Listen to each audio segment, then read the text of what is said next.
여러분 이런 말 들어보신 적 있으시죠? 사나이가 평생 3번 울어야 된다. 첫 번째는 태어났을 때, 두 번째는 부모가 돌아가셨을 때, 그리고 세 번째는 잘 모르시더라고요, 이거를. 세 번째를 잘 모르시더라고요. 세 번째가 뭔지 아십니까? 나라가 망했을 때.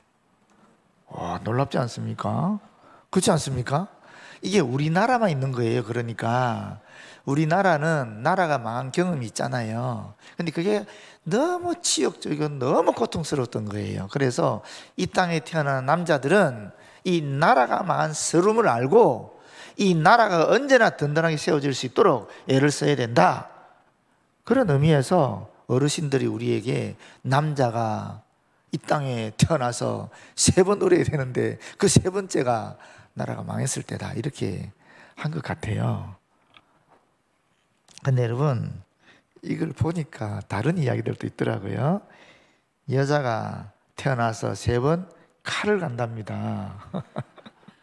첫 번째가 뭐냐면 사귀던 남자가 배신할 때, 두 번째는 남편이 바람 필 때, 여기까지는 쉽게 이해되죠?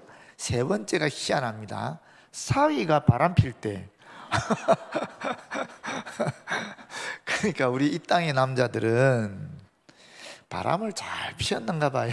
연애할 때도 바람 피고 결혼해서도 바람 피고 젊은 것이나 나이 든 것이나 다 이렇게 바람을 피니까 여자들이 그만큼 고통을 당해서 마음에 칼을 갈았다라는 거 아니겠어요, 그죠? 세 번째는 또 뭐가 있느냐 하면은 부모가 자식을 보면서 3번 속상하답니다. 첫 번째가 뭐냐면 어린 자식이 아플 때, 그렇죠. 두 번째는 시집간 딸이 부부싸움하고 친정집으로 올 때, 그때 부모가 가슴이 아픈 거예요. 세 번째는 뭔지 압니까? 장가간 아들이 친정간 아내를 찾으러 갈 때, 그때 그렇게 속상하답니다. 그럼 여러분, 네 번째로 여자들은 몇 번 울까요? 남자들은 3번 울어야 된다 그랬는데 여자들은 몇 번이나 울겠습니까? 셀 수 없이 자기 마음대로 자기 마음대로 운대요. 눈물은 여자의 무기라 그러지 않습니까? 여자들은 그렇대요. 그런데 이외수라는 소설가, 유명한 소설가가 있죠, 그죠? 이분이 수필을 하나 썼어요. 그 수필 이름이 뭐냐면 하악이라는 수필집이에요. 이 수필을 통해서 자기 자신의 생존법을 거기 기록했다 그러는데 거기 이런 내용이 나옵니다. 남자는 태어나서 3번만 울어야 한다고 주장하는 사람들이 있다. 하지만 횟수를 정해놓고 우는 것은 뻐꾹시계다. 가슴이 메마르면 눈물도 메마른다.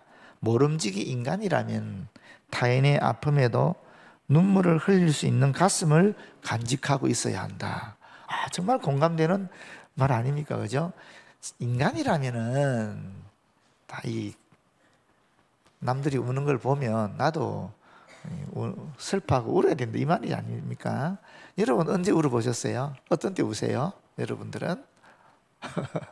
보니까 분해서 울 때가 있고 억울해서 울 때가 있고 또 지난 날을 후회해서 울 때가 있고 미안해서 울 때도 있고 나 자신이 한심해서 울 때도 있고 그렇답니다. 그러면서 한편으로는 너무 기쁘고 즐거울 때 울기도 한다라고 이야기하고 있습니다. 근데 사실 진짜 내가 아파서 울 때가 있죠. 또 한편으로는 그 아픈 사람을 옆에서 보살피거나 섬기거나 하면서 우는 경우도 많지요. 그런 경우도 있는 것 같아요. 근데 제가 우리 대전에서의 삶을 좀 돌이켜 보니까 저는 딱 이 주제를 갖고 볼 때 딱 획기가 있더라고요. 그게 안식년 가기 전과 안식년 가기 후가 딱 나눠지더라고요. 안식년 가기 전에는 어땠느냐? 억울해서 많이 울었던 것 같아요. 저는 개인적으로 되게 억울하고 막 화나서 울은 게 많은 것 같은데 안식년 갔다 와서는 여러분 제가 너무 너무 미안하고 죄송해서 많이 울었더라고요. 하나님께 너무 미안하고 죄송하고 또 우리 성도들한테 너무 미안하고 죄송해서 많이 울었더라고요. 하나님 이렇게 좋은 교회를 주셨는데 제가 주님 앞에도 충성하지 못하고 성도들에게도 제대로 섬기지 못해서 사랑하지 못해서 그게 너무 미안하고 울었더라고요. 지금도 그렇게 울고 있고요. 그게 뭐 다 하나님 은혜죠. 그러니까 여러분 안식년은 참 가는 게 좋은 것 같아요. 여러분도 안식년 가십시오. 저는 우리 부목사님들도 안식년을 좀 보냈으면 좋겠거든요. 이다로 목사님 처음 갔다 왔고 안식년은 아니고 안식월을 갔다 왔죠. 진희성 목사님도 다녀오셨는데 우리 목사님들 좀 오래 계시면서 안식월도 좀 다녀오시고 그러면 참 좋을 것 같아요. 그러면서 제가 오늘 눈물을 흘리시는 하나님이라는 말씀을 함께 나누고 싶은 거예요. 무슨 얘기냐면은 우리 인간도 눈물을 흘리시는데 하물며 하나님이 눈물을 안 흘리시겠냐 그런 거죠. 근데 먼저 우리 본문에는 예수님에 대한 눈물이 나오죠. 여러분 예수님의 눈물 그러면 세 가지 탁 떠오르는 이미지가 있을 겁니다. 첫 번째 제일 먼저 떠오르는 예수님 눈물이 뭡니까? 겟세마네 동산에서 흘리셨던 눈물이죠. 여러분 예수님의 삶이 어땠느냐면 예수님은 사실 이 땅에 왜 오셨습니까? 십자가 지려고 오신 거예요. 십자가에서 죽으시려고 오신 거예요. 왜? 그것이 인간의 구원을 이루는 유일한 길이었으니까 그래서 오신 거예요. 그런데 그분의 삶도 보게 되면 3년 동안 공생의 삶을 사시면서 딱 지향점 하나예요. 딱 골고다의 십자가. 그 지향점 하나를 보고 쫙 달려가는 모습을 우리가 연상할 수 있거든요. 그 길을 위해서, 그 목표를 위해서 제자도 뽑고 훈련시키시고 복음도 전하시고 병자도 고치시고 귀신도 쫓아내고 그런 일을 하시는 걸 볼 수 있는데 왜 십자가에 못 박혀 죽으시는 그 목전에 겟세마네 동산에서 그렇게 피를 토하는 전신의 기력을 다 짜내서 기도하다 보니까 통곡하는 기도를 하다 보니까 이게 땀이 핏방울이 되었다라고 얘기하고 있지 않습니까? 왜 그렇게까지 하셨을까? 아니 지금 마지막 단계인데 이제 여기만 넣었으면 되는데 부활할 거 뻔히 아시면서 왜 그렇게 죽음 앞에 그렇게 절망하고 낙심하고 고통 중에 하나님께 부르짖었을까? 그런 생각 들지 않습니까, 여러분? 며칠 전에 이성희 목사님을 뵀어요. 이성희 목사님 어떤 얘기 해주시냐면 제가 요새 이런 생각을 가졌다라고 말씀을 드렸거든요. 저도 이제 나이가 조금 조금 있다 보니까 안락사가 갑자기 생각이 나는 거예요. 안락사 아시죠? 안락사라는 게 있고 존엄사라는 게 있습니다. 안락사는 뭐냐면 의사가 그 약을 넣어서 나를 죽이게 하는 거고 존엄사는 내가 약을 들어가게 해서 죽는 거예요. 내가 나이 들어서 아파서 주변 사람들, 자식들 고생시키는 것보다는 차라리 안락사는 게 낫지 않겠느냐 하는 생각을 하게 되었다라는 거예요. 여러분 제가 그렇게 하겠다라는 것이 아니라 생각을 하게 되었다라는 것입니다. 우리가 생각은 자유롭지 않습니까? 얼마나 자유롭지요. 근데 이 생각대로 하면 안 되죠. 이 생각이 하나님 말씀에 위배가 되는지 안 되는지 확인해보고 하나님 말씀대로 판단하고 하나님 말씀대로 실천해야 되겠죠. 그런 말씀을 드렸더니만 우리 이성희 목사님 이런 얘기 하시는 거예요. 예전에 목회하실 때에 그 교회 권사님 친구 중에 강남에 계시는 할머니가 계셨는데 이분이 안락사를 하셨다라는 거예요. 그래서 자기 딸을 데리고 스위스를 가셨답니다. 가서 안락사하기 직전에 의사가 물어본 거예요. 그 할머니한테 마지막으로 하실 말씀 없습니까? 라고 물어보니까 이분이 이런 말을 했대요. 오늘이 내일이었으면 좋겠다. 무슨 말이에요? 그동안 그렇게 안락사를 준비하고 시간 들여서 돈 들여서 왔는데 막상 죽게 되니까, 막상 죽음이 직면하게 되니까 살고 싶으시는 거예요. 그래서 안락사는 오늘이 내일이었으면 좋겠다. 그 오늘은 살았으면 좋겠다라는 거예요. 간단히 말씀드리면 오늘은 살고 싶다. 그 이야기입니다. 그만큼 인간이 죽음에 직면하게 되면은 참 힘든 거예요. 예수님도 인간이 죽음에 직면하게 됐을 때 얼마나 고통스러운지, 그 죽음이란 절망이 얼마나 강한 것인지 그것을 몸소 경험하시고 우리에게 보여주신 거예요. 죽음이 이렇게 힘든 것이다, 죽음이 이렇게 고통스러운 것이다, 이 죽음을 극복하는 것은 그만큼 어려운 것이다, 내가 이 죽음을 이기기 위해서 이 땅에 왔고, 이 죽음을 이기기 위해서, 너희들에게 이 죽음에서, 그 죽음의 공포에서 벗어나가기 위해서 내가 집지만 못 박힌다 하는 것을 우리에게 보여주기 위해서 겟세마네에서 그렇게 울부짖은 것입니다. 통곡의 눈물을 흘리신 것입니다. 그게 예수님의 첫 번째 눈물입니다. 두 번째 눈물은 여러분 기억하실 겁니다. 예수님이 사랑하는 가족들이 있었어요. 많이 계셨지만 성경에 나타나는 걸 보게 되면 나사로 가족입니다.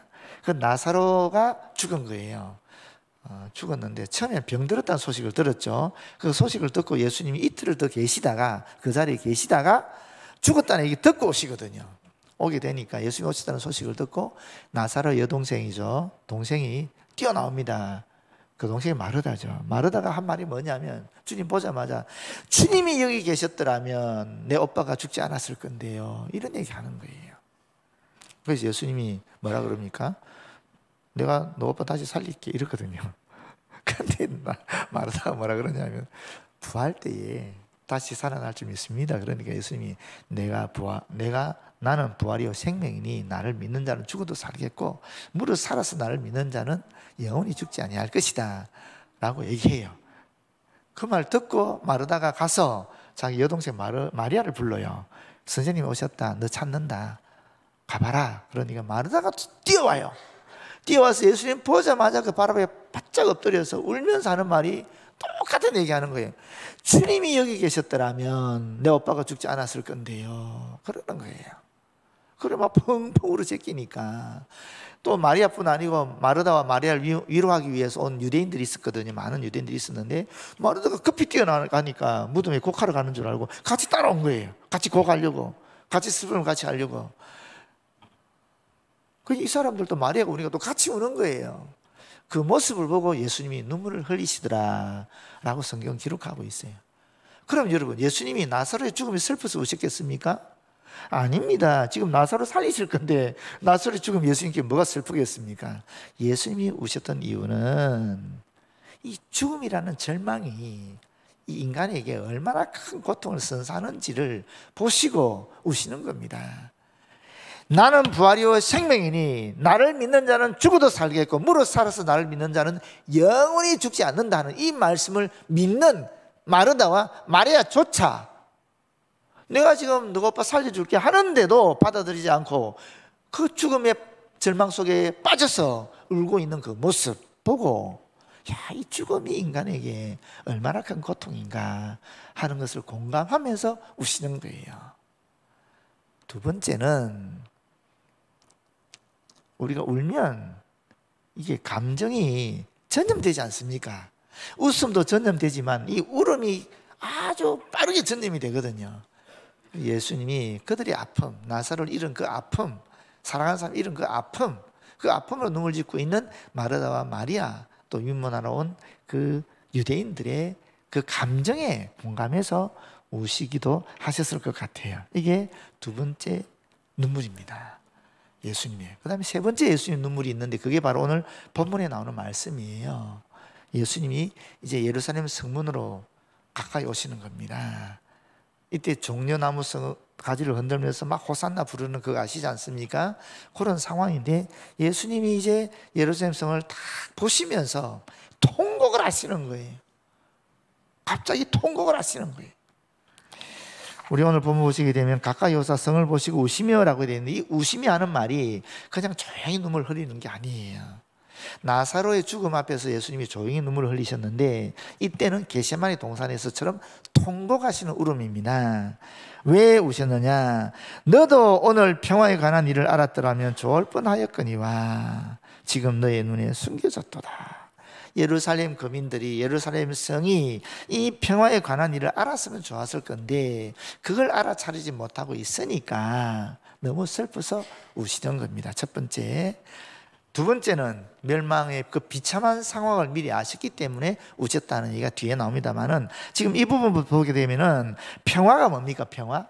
평화라는 것은 하나님과의 올바른 관계에서 생기게 되는 그런 구원 또는 그런 은혜 또는 그런 기쁨을 이야기하는 겁니다. 지금 예수님이 땅에 오셨어요. 왜 오셨습니까? 하나님과 단절됐던 그 관계를 회복하기 위해서 오신 거거든요. 그럼 이제 예수님을 통해서 이 예루살렘 성 사람들이 예수님을 받아들이기만 했었으면은 하나님과 올바른 관계 속에서 그들이 하나님이 주시는 그런 기쁨을, 그 은혜를, 그 구원의 감격을 누릴 수 있는데 이들이 예수님을 받아들이지 않는 거예요. 예수님 오히려 내치는 거예요. 그래서 오시는 겁니다. 그 결과 어떻게 됩니까? 43절에 날이 이를지라 예루살렘의 심판과 멸망의 날이 이를 거라는 겁니다. 그 날이 되면 너의 원수들이, 로마 군대죠, 실제로 티투스 장군이 쳐들어오거든요. 로마 군인들이 토둔을 쌓고 너를 둘러 사면으로 가두고 또 너와 및 그 가운데 있는 내 자식들을 땅에 메어치며 돌 하나도 돌 위에 남기지 아니하리니 라고 얘기하고 있어요. 실제로 로마의 티투스 장군이 자기 직속의 제10군단을 데리고 쳐들어옵니다. 쳐들어와서 사흘 만에 예루살렘 성을 완전히 봉쇄해버리거든요. 이 토둔을 쌓아서 봉쇄해버립니다. 그럼 어떻게 됩니까? 예루살렘 성에 들어가는 식량이 끊겨버리지 않습니까? 그래서 결국 예루살렘 성에 있는 모든 주민들이 굶주리게 되고 수천 명이 굶어 죽습니다. 그리고 시간이 지나면서 기진맥진한 그 사람들에게 군대가 쳐들어오게 되니까 어떻게 되겠습니까? 순식간에 예루살렘 성이 함락돼 버리는 겁니다. 그리고는 여기 나오는 것처럼 땅에 메어치며 철저하게 죽음을 당한다는 것이고, 돌 하나도 돌 위에 남김없이 다 없어진다는 소리는 모든 건물이 다 파괴돼 버린다는, 폐허가 된다는 얘기거든요. 이게 실제로 그대로 예수님이 말씀하신 40년 후에 이루어지거든요. 왜 그렇게 되는가? 똑같습니다. 앞에서 말씀한 것처럼 그 이유는 내가 보살핌 받는 날을 알지 못함을 이담이라. 하나님께서 구원하러 오실 때를 너희가 알지 못하였기 때문이다라는 거예요. 하나님께서 구원하기 위해 오신 날, 오신 때가 뭡니까? 예수님이 예루살렘에 오신 거죠. 예수님이 예루살렘에 오셨는데, 구원시키기 위해서 오셨는데 그것을 그들이 알지 못했기 때문에 결국 이와 같이 멸망을 당하게 되었다. 그것을 미리 보시고 통곡하시는 겁니다. 여러분, 예수님이 지금 서울을 보고 대전을 보고 우리나라를 보실 때 어떻게 하실까요? 저는 통곡하실 것 같아요. 정말 통곡하실 것 같아요. 두 번째는 성령님의 눈물이 성경에 기록되어 있습니다. 로마서 8장 26절입니다. 이와 같이 성령도 우리의 연약함을 도우시나니, 연약함, 힘이 없는 상태를 말하지 않겠습니까? 성령님의 도움이 없이는 도저히 살아갈 수 없는 그런 우리의 무기력함을 얘기하는 겁니다. 또 우리의 무능함을 얘기하는 것인데, 도대체 상황 파악을 못하고 있는 겁니다. 지금 어떤 상황인지를 있는 그대로, 사실 그대로 파악하지 못하는 거예요. 남의 이야기 듣고 남이 해석해주는 소리 듣고 그런 것으로 자꾸 남의 생각 속에, 남의 판단 속에 좌우되고 실제로 내 지금 일어나고 있는 이 상황이 어떤 상황인지 분별하고 깨닫지 못하는 그런 우리의 무능력함 때문에 이야기하는 얘기죠. 뿐만 아니라 사실 파악을 못하니까 어떻게 됩니까? 무엇을 기도해야 될지, 어떻게 기도해야 될지도 모르는 거예요. 그게 우리의 모습이라는 겁니다. 우리 인간의 모습이라는 겁니다. 그래서 성령께서 우리를 도우시는데, 이 도우신다는 말이 함께 가담하여 열심히 돕다라는 뜻인데 그냥 옆에서 도와주는 정도가 아닙니다. 어떤 짐을 짊어지고 있는 것을 보게 되면 같이 짊어지는 것을 얘기하는 겁니다.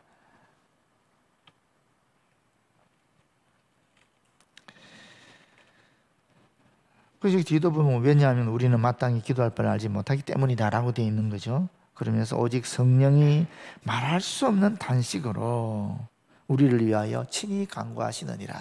말할 수 없는 단식으로. 여러분, 깊은 한숨이라는 말도 되겠지만 이게 한숨이 깊어지면 어떻게 됩니까? 애통이 나오거든요. 그게 눈물이 나오는 거죠. 그래서 이 말씀 속에 성령께서 우리를 위하여 깊은 애통하심으로 눈물 지으시면서 그렇게 기도하고 계시다 하는 것을 성경이 이야기하고 있는 겁니다. 세 번째, 성부 하나님의 눈물은 그러면 어떠신가 보시겠습니다. 성부 하나님도 눈물을 흘리시는데, 제가 이번에 이 본문을 가지고 말씀을 준비하면서 처음으로 이런 사실을 깨달았습니다. 하나님께서 창세기에 뭐라고 얘기하느냐 하면, 아담아 내가 어디 있느냐 그러지 않습니까? 저는 그전에는 이것이 잘못을 저지른 아담을 향한 하나님의 질책인 줄 알았어요. 그런데 이번에 이 주제를 갖고 이 말씀을 보게 되니까, 하나님이 단순히 야단치는 것이 아니라 정말 성령께서 가지시는 이 애통함을 가지고 깊은 탄식을 가지고, 예수께서 이런 성문을 보면서 또는 나사로의 자매들, 그 우는 유대인들을 보면서 가졌던 그 슬픈 감정, 그 눈물을 가지시고 지금 이 질문을 하셨구나, 이 말씀을 하셨구나 하는 것을 깨닫게 되었습니다. 여러분 보십시오. 하나님이 인간을 얼마나 사랑하셨는지 모든 피조 세계, 모든 피조물이 주지 않았던 유일한 특권을, 독특한 특권을 인간에게만 주신 것이 있습니다. 그게 바로 자유의지이거든요. 이 자유의지는 하나님조차도 관여하지 않는 거예요. 얼마든지 관여할 수 있는 능력이 있으심에도 불구하고 우리 인간을 존중해서 하나님이 관여하지 않는 거예요. 철저하게 인간에게 주시고 철저하게 인간에게 맡기신 것이 이 자유의지예요. 그래서 하나님께서 선과 악을 알게 하는 나무와 생명나무를 에덴에 주시면서 선과 악을 알게 하는 나무를 따먹지 말라라고 명령하신 거예요. 그리고 그 선택을 할 수 있는 자유를 주신 거예요. 그런데 인간이 어떻게 했습니까? 생명나무의 열매를 따먹었으면 얼마나 좋았겠습니까? 많은 선과 악을 알게 하는 나무를 따먹게 되는 겁니다. 이 선과 악을 알게 하는 나무, 이게 참 중요한 말인데, 선과 악은 누가 아시죠? 하나님만 아시는 거잖아요. 그렇기 때문에 우리가 선과 악을 구별할 때는 어떻게 됩니까? 하나님의 뜻에 맞게 하나님 말씀에 의지해서 구별해야 되는 거예요. 근데 지금 아담은 어떻게 한 겁니까? 선과 악을 알게 나무를 따먹었다는 소리는 이제 아담이 스스로 선과 악을 구별한다라는 거예요. 아담이, 하나님의 기준이 아니라 아담이, 인간이 자기 생각대로 자기 판단대로 선과 악을 구분하게 되었다라는 소리입니다. 이것은 하나님과 인간이 이제 분리되었다라는 것을 의미하는 겁니다. 그리고 여러분 보십시오. 내가 내 생각대로 내 판단대로 선과 악을 나누게 되니까 당장 나오는 게 뭡니까? 하나님이 주신 이 여자 때문에 내가 죄를 저질렀습니다 라고 얘기하는 겁니다. 보십시오. 나는 선하지요. 하와는 악한 거예요. 내 생각대로 내 판단대로 선악을 구별했기 때문에 내 합리화가 일어나는 겁니다. 그래서 나는 선한 존재가 되는 겁니다. 반면에 남은 악한 존재가 되는 거죠. 그렇게 되면서 이는 내 뼈 중에 뼈요 내 살 중에 살이라라고 그렇게 사랑했던 하와를 얘 때문에 내가 주님 명령 지키지 못하게 되었어요 라고 얘기하게 되는 거죠. 다시 말하면 사랑하는 사이조차도 깨어지는 거예요. 나와 남이 분리되는 것을 여기서 경험하게 되는 겁니다. 지금 우리가 그러고 있지 않습니까? 지금 우리가 그렇게 살고 있는 거죠. 아담 하와 이후로. 그뿐입니까? 에덴에 있을 때는 자연이 아담과 하와를 보호해줬습니다. 사자도 호랑이도 모든 동물들도 아담과 하와를 보호해줬고 나무들조차도 전부 아담과 하와를 보호해주는 존재들이었습니다. 지켜주는 존재였습니다. 그런데 내 생각대로 선과 악을 분별하게 되면서 판단하게 되면서 그때부터 에덴에서 추방이 되었고 그 다음부터 이 자연은 우리에게 기쁨을 주기도 하지만 우리에게 고통과 괴로움을 주기도 하게 된 존재가 된 겁니다. 심지어 우리를 파멸을 이끌어가는 그런 존재가 되기도 해버린 겁니다. 자연재해를 통해서나 또는 물질이 구속당해서 물질의 노예가 될 때 우리가 파멸되지 않습니까? 그렇게 돼버린 겁니다. 하나님 그걸 보신 거예요. 이제 인간이 어떻게 될지 눈에 뻔히 보이시지 않았겠습니까? 전지하신 분인데 그 모습을 보시면서 아담아 내가 어디 있느냐, 왜 그렇게 했니? 그렇게 말씀하시는 거죠. 그게 하나님의 첫 번째 눈물입니다. 두 번째 성부 하나님의 눈물이 나오는데 이것은 하나님의 백성을 향한 눈물입니다. 예레미야 14장 17절에 보게 되면 너는 이 말로 그들에게 이르라 내 눈이 밤낮으로 그치지 아니하고 눈물을 흘리리니 이는 처녀딸 내 백성이 큰 파멸 중한 상처로 말미암아 망함이라.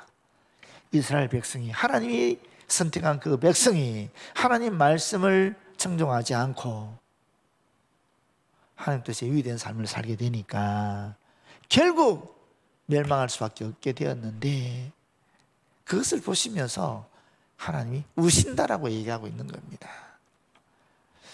여러분, 하나님이 제일 싫어하는 게 뭡니까?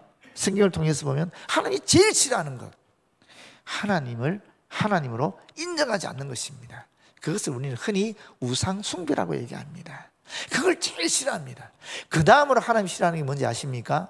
하나님 뜻대로 안 하는 걸 싫어하십니다.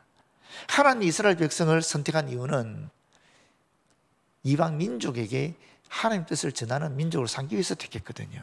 하나님이 제사장을 선택한 이유도 이 이스라엘 백성들에게 하나님의 뜻을 올바로 전달하기 위해서 선택했거든요.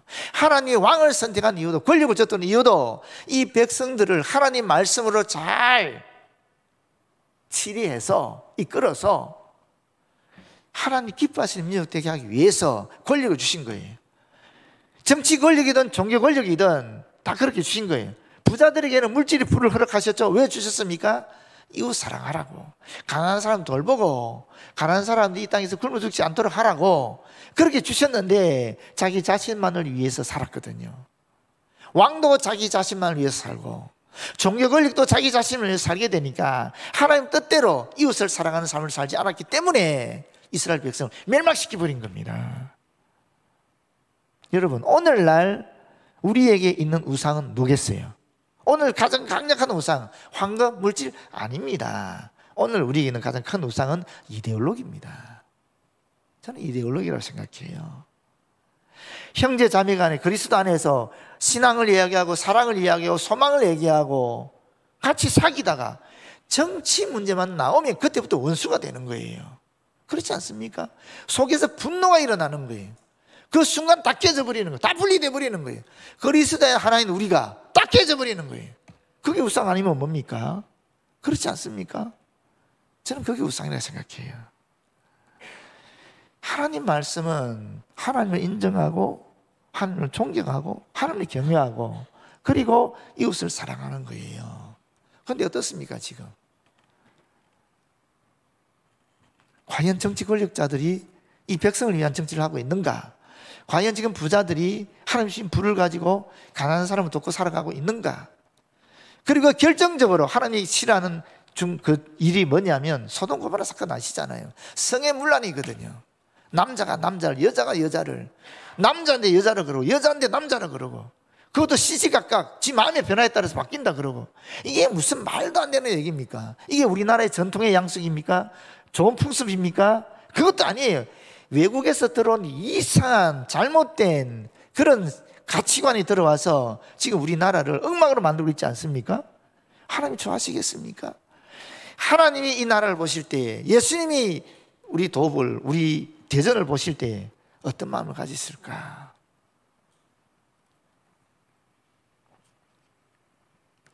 마지막 성부 하나님의 눈물이 있습니다. 그 눈물은 뭐냐면은 예수님 십자가에 못 박혀 돌아가실 때 흘리신 눈물입니다. 성경에는 없습니다. 그럼에도 불구하고 우리는 미루어 짐작할 수 있는 거죠.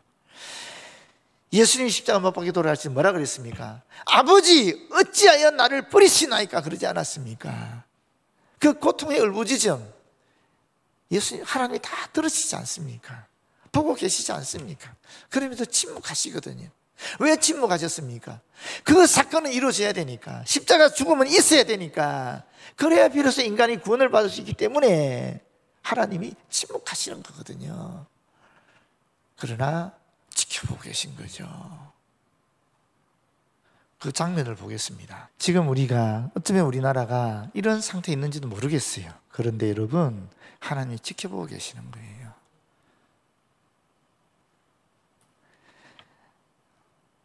우리 나라를 위해서 기도하는 모든 눈물의 기도를 주님 들으시는 것이고, 또 십자가와 같은 고난의 상황을 경험하고 있는 여러분 한 분 한 분의 삶을 하나님께서 침묵하시면서 우시면서 지켜보고 계시는 거예요. 왜? 이 과정이 이 나라를 위해서 필요하니까. 우리에게 오는 그 고난이 우리를 위해서 훨씬 더 유익하기 때문에 하나님이 침묵하시면서 내 아픔과 내 고통을 같이 겪으시면서 우시면서 함께하고 계시는 겁니다. 그러면서 우리는 보지 못하고 우리는 느끼지 못하지만 하나님이 이 역사 전면에서 승리하고 계시는 겁니다. 그래서 우리는 우리나라에 대해 절대 절망할 필요도 없고, 우리 개인의 고난이 이것으로 끝난다고 낙심할 필요도 없고, 하나님의 그 역사하심을 기대하면서 나와 함께 하시는 그 주님을 기억하면서 나에게 지금 주어진 일이 무엇인가, 내가 지금 해야 할 일이 무엇인가를 정확하게 판단하시고 생각하시고 내가 할 수 있는 그 일을 주님께 맡기고 해 나가면 그 뒤는 하나님이 합력하여 선을 이루실 것이다 라는 것입니다. 기도하겠습니다. 주님 감사합니다. 주신 말씀 나누사오니